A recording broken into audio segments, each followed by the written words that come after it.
Le nom d'Israël signifie prince avec Dieu, mais auparavant, il s'appelait Jacob. Nous ne pouvons retracer toute son histoire, mais l'un des traits de son caractère, c'est qu'il était marqué par la perception des choses divines. Dieu l'avait choisi pour le droit d'aînesse.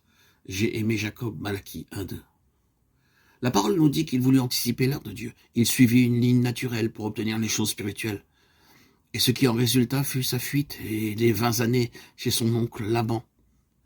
La vision de l'échelle reliant le ciel et la terre, les promesses de Dieu, son réveil et ses déclarations. Certainement l'Éternel est en ce lieu. C'est ici la maison de Dieu, c'est ici la porte des cieux. Ce qu'il fit, il prit une pierre, versa de l'huile à son sommet. Il donna à ce lieu le nom de Bethel. Genèse 28, 16, 18, 19. Tout ceci résume le point suivant. Jacob avait vu quelque chose dans laquelle il ne pouvait entrer. Il dut être soumis à une sévère discipline. Beaucoup de souffrances furent son lot. Genèse 31, 38 à 42. Et au Jabbok, il connut un profond brisement et son nom fut changé. Ton nom ne sera plus Jacob, mais tu seras appelé Israël. Genèse 32, 28. Son témoignage est celui d'un changement profond dans son être intérieur, procédant d'une révélation de Dieu. J'ai vu Dieu en face et mon âme a été sauvée. Genèse 32, 30. Et toute sa vie, Jacob porta la marque de cet incident. Il boitait. Il ne fut plus jamais le même homme. Cette étape est fondamentale. Jacob ne pouvait aller à Bethel, la maison de Dieu, avant que cette œuvre ne soit accomplie en lui. En suivant le chemin de sa vie, il est clair que son éducation n'était pas terminée avec le Jabbok. Il connut d'autres épreuves par lesquelles Dieu façonnait cette pierre, car dans sa constitution, quelque chose devait encore être mis en lumière et brisé.